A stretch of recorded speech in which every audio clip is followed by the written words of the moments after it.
So in the election of 1852, we have two parties once again. We have the Democrats who nominated little-known representative from New Hampshire, Franklin Pierce, and the Whigs who then had Winfield Scott, which was a war hero as well from the Mexican-American War. But Pierce actually ended up winning the election of 1852. Um, Also, during this year, we have what's known as the Kansas-Nebraska Act that is passed. Now, remember that according to the Missouri Compromise, right, there is that line that divides the country between those territories that from the north of that line would be free states, those from the south of the line would be southern states, sometimes referred to as the Mason-Dixon line. That's what it's called. So according to that line, right, the Kansas territory and the Nebraska territory, as you can see on the map, would then technically be free states. Stephen Douglas, who was the senator from Illinois, he was a big proponent of the railroad, right, the transatlantic railroad, and he wanted to pass that railroad through Chicago across these new territories till reaching the Pacific.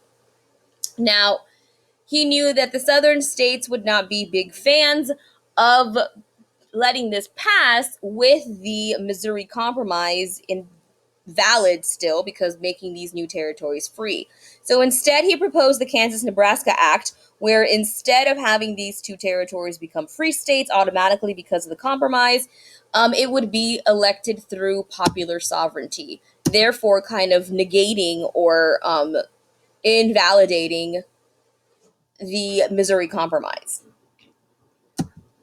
So in Kansas in 1855, when they went ahead and had their territorial elections and it came time to decide whether or not Kansas would be a free state or a slave state, there was actually a number of voters that came in from nearby Missouri, and they were known as pro-slavery ruffians, right? Because they kind of beat their way in to Kansas and began to vote here illegally. And so 4 times as many people actually ended up voting in that election than the number of people who actually lived in Kansas at that point. Because of that, then a pro-slavery government actually took control of the state. Now, those anti-slavery or abolitionists who lived in Kansas refused to recognize that government as being valid because they felt that the elections then were invalid. People cheated in them. So they decided to create their own government in Kansas. And this pretty much started a mini civil war within the state of Kansas, where you had these two groups, these anti-slavery groups and these pro-slavery groups, attacking one another. It turned violent. A lot of people began to die within the state. The federal government actually had to send in then military to stop the conflict within Kansas. And that's why this event is sometimes referred to as Bleeding Kansas, because of the number of people that died as a result of these elections that took place. And this idea of the pro-slavery and anti-slavery movement wasn't just affecting the territories. This issue was really becoming a major issue, a passionate issue for both sides, and it was taking its toll across the country.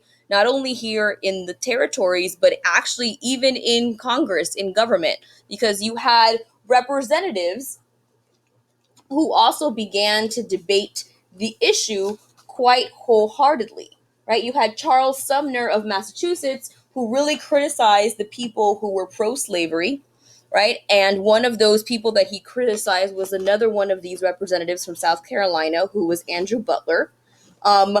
A relative of Butler who was in Congress, Preston Brooks, took offense to that, and he actually ended up beating Sumner with a cane in the middle of the Senate hall. So then this is referred to as Bleeding Sumner in a sense, because it happened around the same time of Bleeding Kansas. So we really begin to see how this idea of slavery is really becoming a divisionary problem within the United States, and it's becoming an issue that a lot of people are passionately taking heart in from one side to another.